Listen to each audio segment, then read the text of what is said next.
स्वागत है आपका। सुबह के 10 बज गए हैं, वक्त है आगे का एजेंडा का और आपके साथ हूं मैं दीपा बाफिया। और दीपा के साथ मैं हूं राजेंद्र देव और इसकी शुरुआत करेंगे इस वक्त की बड़ी खबर के साथ। एबीपी न्यूज ने आपको बताया था कि किस तरह नीतीश कुमार को मनाने के प्रयास चल रहे हैं और नीतीश को विपक्ष के इंडिया गठबंधन का नेता बनाया जा सकता है। देखिए, अब सूत्रों के हवाले से बड़ी खबर यह है कि कल कांग्रेस के बड़े नेता नीतीश कुमार से ऑनलाइन जूम ऐप पर बात करेंगे। कांग्रेस के अध्यक्ष मल्लिकार्जुन खड़गे भी इस बातचीत में शामिल रहेंगे। ये बड़ी खबर सामने आ रही नीतीश कुमार को लेकर। नीतीश से कल बात करेंगे खड़गे। सूत्रों के हवाले से बड़ी जानकारी इस वक्त है। ये बड़ी अपडेट, कल नीतीश कुमार जेडीयू के अध्यक्ष और बिहार के मुख्यमंत्री से ऑनलाइन बातचीत की जाएगी और मल्लिकार्जुन खड़गे भी इस बातचीत में शामिल रहेंगे।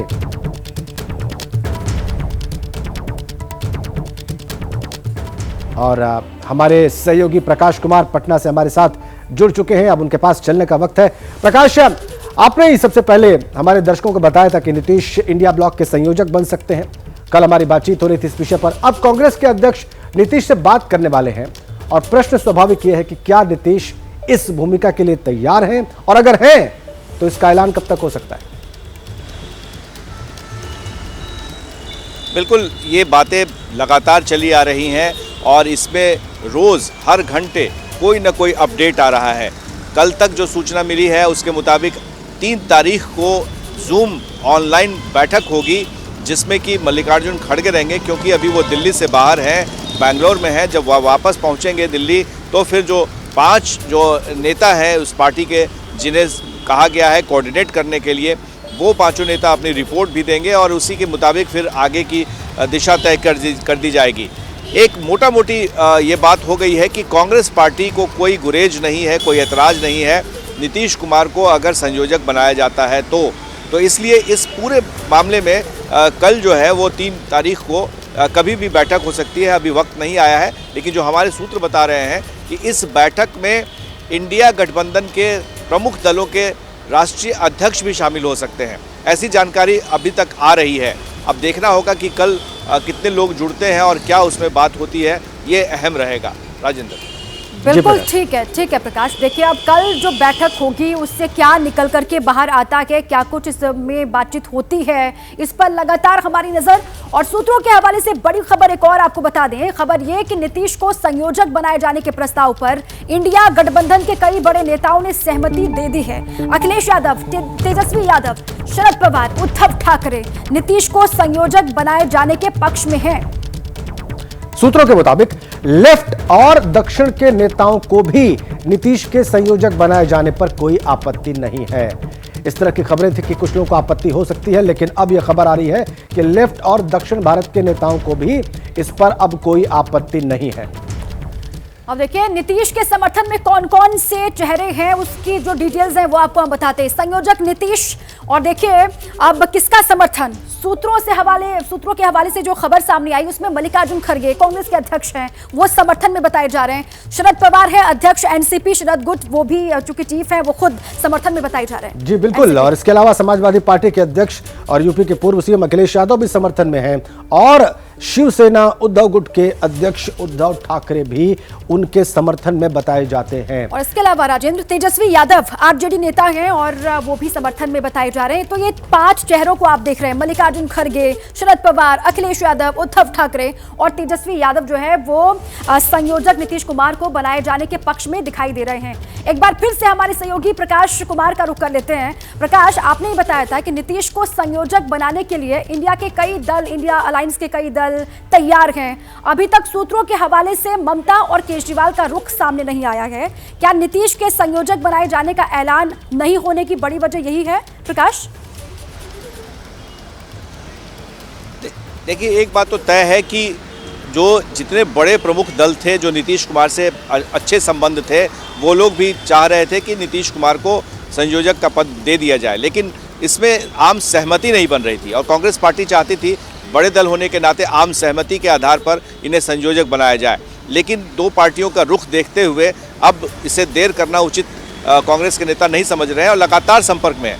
एक सबसे बड़ी बात यह है कि क्या नीतीश कुमार संयोजक पद को स्वीकार करेंगे। इस पर हमारे साथ बात करने के लिए हैं जेडीयू के मुख्य प्रवक्ता नीरज कुमार सिंह जी। अब तो आप खुश हैं ना, संयोजक बनाने की पूरी कवायद चल रही है? जब मीडिया में ये रिपोर्ट आ रही है, लेकिन हम पद हमारे लिए महत्वपूर्ण नहीं है, हमारे लिए उद्देश्य महत्वपूर्ण है, न हम पद के आकांक्षी हैं। और हमने तो बिहार से इसकी शुरुआत की। गैर भाजपा दलों को चाहे जितनी ताकत जिसकी हो, सबका सम्मान करते हुए सरकार से लेकर के हम लोगों ने अपनी महत्वपूर्ण भूमिका अदा की। तो स्वाभाविक रूप से ये सवाल देश की राजनीति में महत्वपूर्ण हो गया और एक साथ एकजुट होकर बैठने लगे। एक वातावरण देश के अंदर बना है और उस वातावरण में बिहार तो सूत्रधार है ही। क्या आपको लग रहा है कि नीतीश कुमार जो सूत्रधार की भूमिका में थे, अब सीधे तौर पर संयोजक की भूमिका में आ जाएंगे? देखिए, अब तो हम किसी पद के आकांक्षी नहीं हैं, न हमारी कोई इच्छा है। हमारा उद्देश्य महत्वपूर्ण है कि जिस वातावरण से शुरुआत हम लोगों ने किया 2024 के लोकसभा चुनाव का, वही राजनीतिक वातावरण रहे, वोट का बंटवारा नहीं हो, उद्देश्य महत्वपूर्ण रहे, साझा नेतृत्व की ओर हम आगे बढ़े, साझा विश्वास की ओर आगे बढ़े। इंडिया गठबंधन की तरफ से अगर ये जिम्मेदारी दी जाती है तो आपको लगता है कि आपके नेता स्वीकार करेंगे इसे? देखिए, अब इस संबंध में हम तो कोई जानकारी ऐसे विषय पर हमको विषयगत नहीं रहता है, लेकिन महत्वपूर्ण विषय कि बार बार हमने स्पष्ट किया है कि हम कहीं कोई दावेदार नहीं है किसी पद के। हम केवल यह चाहते हैं कि पूरा वातावरण जो जिस रंग का इंडिया का बना है वो और बेहतर हो और भावपूर्ण तरीके से हो, जिससे हम कारगर मुकाबला कर सकते हैं। आपने सुना नीरज सिंह जो जेडीयू के मुख्य प्रवक्ता है कि वो पद के आकांक्षी नहीं है और वो तो पहले से ही सूत्रधार थे। आने वाले समय में देखना होगा कि क्या जेडीयू का रुख होता है और नीतीश कुमार का रुख होता है। काफी अहम है। बिल्कुल बिल्कुल बिल्कुल, ये बहुत अहम है कि नीतीश कुमार इस पर कैसे प्रतिक्रिया देते हैं, वो इसको किस तरीके से स्वीकार करते हैं या इसे क्या बताते हैं, ये देखना बहुत दिलचस्प और बहुत महत्वपूर्ण होगा। बहुत धन्यवाद प्रकाश आपका तमाम जानकारियों के लिए भी और जेडीयू के मुख्य प्रवक्ता से बातचीत करने के लिए भी और उनका व्यू हमारे दर्शकों के सामने रखने के लिए भी। और देखिए, इंडिया के संयोजक क्यों बन सकते हैं नीतीश कुमार, इसको लेकर कुछ बड़ी बातें हैं। देखिए, विपक्षी गठबंधन के सूत्रधार रहे हैं, इनको बार बार कहा भी जाता है क्योंकि सभी दलों को एक साथ लाने का पूरा श्रेय जाता है नीतीश कुमार को। बीजेपी को हराने का प्लान भी इन्होंने ही बताया। बिल्कुल, साथ मिलकर चुनाव लड़ने का सुझाव दिया। हमने देखा पूरे भारत में गए ये, और जून 2023 में 15 दल एक मंच पर लाए गए इनके प्रयासों के बाद। और देखिए, इसी बीच नीतीश को संयोजक बनाए जाने को लेकर बिहार में कांग्रेस के बड़े नेता का बयान सामने आया है। बिहार विधानसभा में कांग्रेस विधायक दल के नेता हैं शकील अहमद खान, जिन्होंने एबीपी न्यूज से एक्सक्लूसिव बातचीत में नीतीश कुमार को लेकर आ रही खबरों को लेकर बड़ा बयान दिया है। नीतीश कुमार संयोजक बनाए जाएंगे, ये सवाल अब इसलिए उठ रहा है क्योंकि नीतीश कुमार की नाराजगी अब जग जाहिर हो चुकी है और दूसरी तरफ नीतीश कुमार भी कदम बढ़ा चुके हैं। एक तरफ वो टिकट का बंटवारा भी शुरू कर चुके हैं और दूसरी तरफ कांग्रेस को भी कटघरे में खड़ा कर रहे हैं। हमारे साथ हैं शकील अहमद खान। नए साल की आप बधाई दे रहे हैं और आपको भी बधाई हो, लेकिन सवाल ये उठता है कि जब मुलाकात होती है सियासतदानों की तो कुछ न कुछ सियासत की बात होती है और अभी जो मामला है वो संयोजक बनाने को लेकर के है।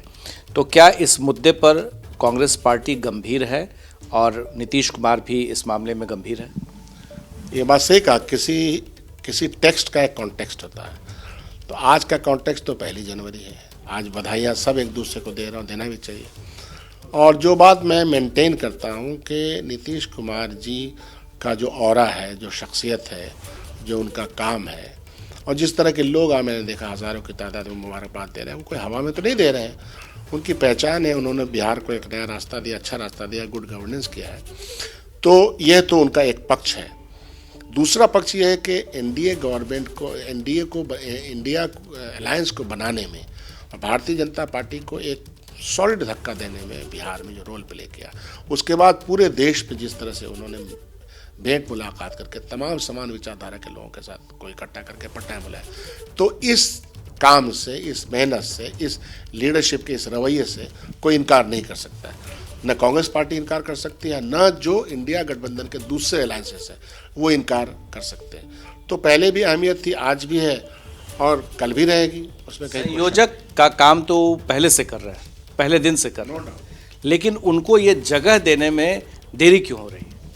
अब कई चीज़ें आपस में गड़बड़ हो जाती हैं। हमारे यहाँ 2 महीने के चुनाव भी चल रहे थे, भारतीय जनता पार्टी को का चैलेंजेस था हम लोग के सामने, तो दूसरे राज्यों के चुनाव थे, उसमें समय भी बीता। और भी कई चीज़ें हैं, क्योंकि जब अलायंस पार्टनर्स के साथ आपकी बैठक होती है तो हर आदमी के अपने अपने मुद्दे भी होते हैं जो रह सकते हैं, वाजिब मुद्दे हैं, फितरती मुद्दे हैं।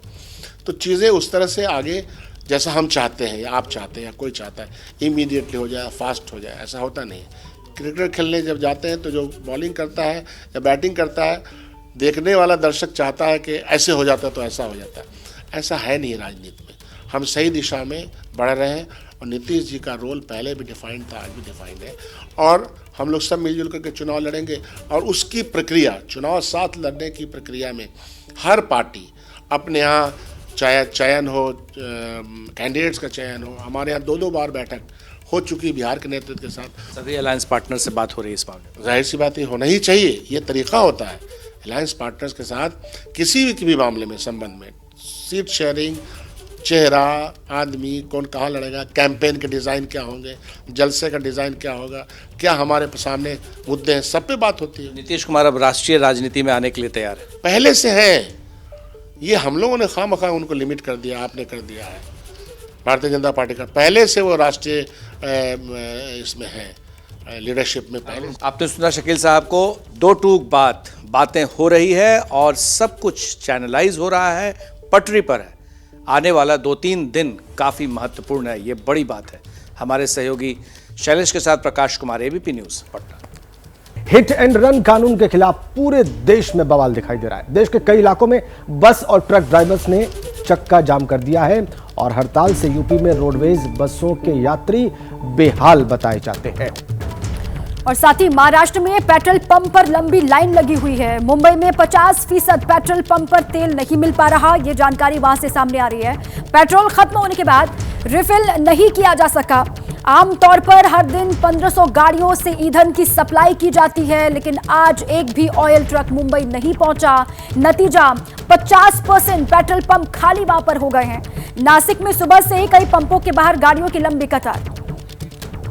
और देखिए, सबसे ज्यादा असर जो है वो महाराष्ट्र में ही दिखाई दे रहा है। हड़ताल का असर यहां पर दिख रहा है। ठाणे की तस्वीर आप देख रहे हैं, नासिक की तस्वीर आप देख रहे हैं, और इसके अलावा बुल्ढाना की तस्वीर भी आपके सामने है, वहां पर भी असर दिखाई दे रहा है।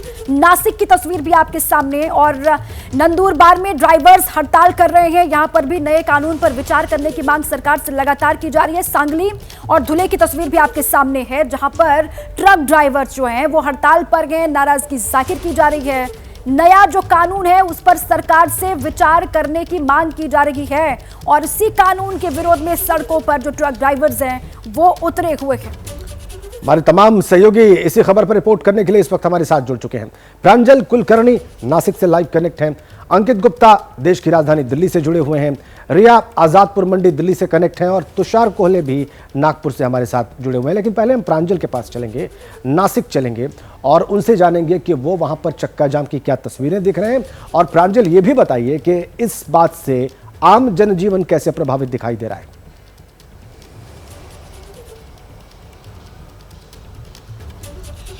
हम देख सकते हैं कि नासिक जिले में जो मनमाड स्थित पानेवाड़ी जो मेन डेपो है, जिधर उसके बाहर कम से कम 1000 के ऊपर टैंकर जो है वो खड़े हैं, और इसका असर जो है वो हर जगह दिख रहा है। यानी अगर देखा जाए तो नासिक, छत्रपति संभाजीनगर जिले में इसका बड़ा असर देखने को मिल रहा है। अभी मैं नासिक शहर के कॉलेज रोड के पेट्रोल पंप के बाहर खड़ा हूँ, और हम देख सकते हैं इधर पेट्रोल डीजल जो है वो अभी नहीं है, ख़त्म हो गया है, ऐसे बोर्ड जो है वो दिखाई जा रहे हैं। और बहुत सारे पंप पर ऐसी परिस्थिति जो है, स्थिति जो है तो दिखने को मिल रही है।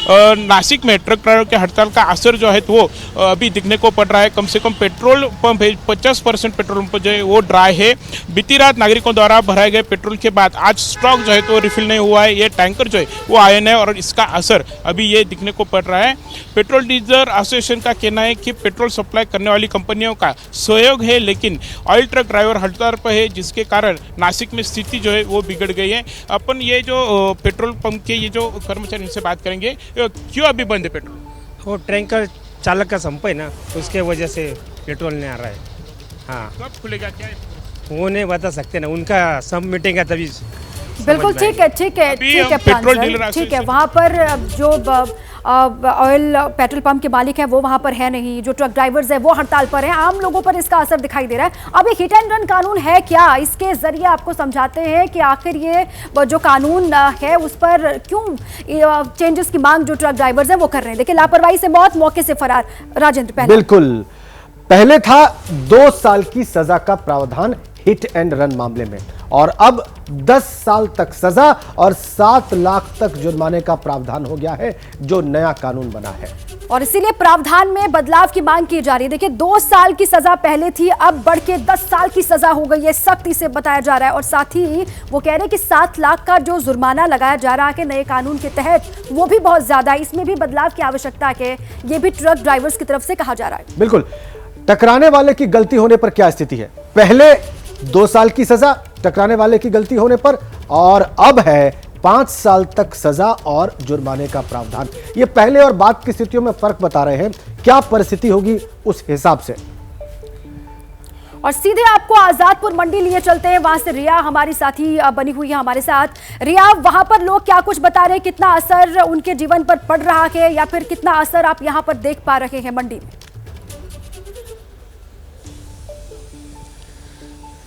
जी, ये भारतीय न्याय संहिता के तहत जो अब 7 लाख रुपए का जुर्माना और 10 साल की सजा का प्रावधान है, उसको लेकर जैसी देश भर से तस्वीरें आ रही हैं कि जो ड्राइवर्स हैं वो स्ट्राइक पे हैं, उसका असर आजादपुर मंडी में इसलिए देखने मिल रहा है क्योंकि चक्का जाम की वजह से यहाँ पर जो ट्रक्स सब्जियां लेकर आते हैं, वो ट्रक्स उनकी संख्या जो है वो कम हो गई है। मेरे साथ हालांकि कुछ ट्रक ड्राइवर्स अभी भी मौजूद हैं जिनसे सुबह से हम बात करने की कोशिश कर रहे हैं। आइए मैं उनसे आपकी बात कराती हूँ। सर, ये जो नया प्रावधान है, ये जो कानूनी नया प्रावधान है कि 10 साल की सजा और 7 लाख का जुर्माना, इस पर कुछ कहना चाहेंगे क्या? किस चीज को लेकर प्रदर्शन है? मैम, ये प्रदर्शन इस कारण है कि 7 साल पहली बात तो जेल कोई काटेगा नहीं, ड्राइवर कोई भी नहीं काटना चाहेगा, और कोई किसी को जानबूझ के मारता नहीं है। जो कि 10 साल अगर ये जेल काटेगा ड्राइवर, तो उसके परिवार को, उसके घर वालों को कौन जिम्मेदार होता है? उसके घर वाले। अभी हम सुबह जब आपसे बात कर रहे थे तो आपने हमें एक वीडियो भी दिखाया था, आप कुछ कहना चाहेंगे उसके बारे में? क्या था वो पूरा? मैम, वीडियो मेरे पास कल आया है उसमें कि आप ऐसा देख सकते हैं, मैं आपको वीडियो दिखा देता हूँ। क्या है उस वीडियो में? उस वीडियो में एक आदमी दिखाया जा रहा है कि जो कि जानबूझकर गाड़ी के नीचे कूद रहे हैं। अगर ऐसे आदमी सभी कूदेंगे जानबूझकर, तो उसका जिम्मेदार कौन होता है? जी, ड्राइवर तो हर चीज की जिम्मेदारी नहीं लेता। तर्क है, लेकिन इसका कारण एक रिया, ये भी एक तर्क दिया जा रहा है। और ये जो वीडियो वाली बात थी, ये बहुत रोचक है अपने आप में। अंकित गुप्ता के पास चलेंगे, दिल्ली से हमारे सहयोगी हमारे साथ कनेक्ट है। अंकित, दिल्ली में देखिए सब्जियों की सप्लाई प्रभावित हुई है, नासिक में हम देख रहे हैं कैसे पेट्रोल पंप्स ड्राइड हैं, लेकिन ये वो विषय है जिसको विपक्ष भी उठा रहा है पहले से लगातार, कि ये कानून उसकी अनुपस्थिति में पास किए गए और इसके लिए बाकायदा एक प्लान था। अंकित, अब इस तरह का विरोध प्रदर्शन भी सामने आ रहा है, क्या स्थितियां बन रही हैं? देखिए, सबसे पहले एक अंतर समझा देता हूँ कुछ सेकंड्स में। पहले क्या था, अब क्या हो गया है। पहले जो है, जो आईपीसी की धारा 304A थी, यानी कि culpable homicide not amounting to murder, इसका क्या मतलब है, यानी कि गैर इरादतन हत्या, वहां पर अधिकतम 2 साल की सजा होती थी, और एक्सीडेंट के जो भी मामले होते थे वहां पर उसके तहत, उस धारा के तहत आते थे, और जो भी आरोपी ड्राइवर होता था उसको जमानत मिल जाती थी। लेकिन यहाँ ये भी साफ करना जरूरी है कि जो नया कानून है भारतीय न्याय संहिता का, इसमें जो बात कही गई है वो ये कहा गया है कि अगर ऐसे हालातों में जहां पर जानलेवा हादसा होता है और लोग छोड़ के भाग जाते हैं, वहां पर ये 10 साल की सजा का प्रावधान लागू होता है। ऐसा नहीं है हर एक मामले में। यहाँ ये क्लैरिफाई करना जरूरी है कि जहां पर जानलेवा जो दुर्घटना होती है और जो ड्राइवर है वो छोड़ करके भाग जाते हैं, उसकी वजह क्या है? उसकी वजह यह है कि पिछले कुछ सालों के आंकड़े देखें तो हर साल करीबन 50,000 लोगों की सड़क दुर्घटनाओं में मौत होती है, और उसमें से बड़ी संख्या में लोगों को बचाया जा सकता था। बिल्कुल, क्या क्या प्रावधान है अंकित, इसके बारे में आप तफसील से बता रहे हैं, ठीक है।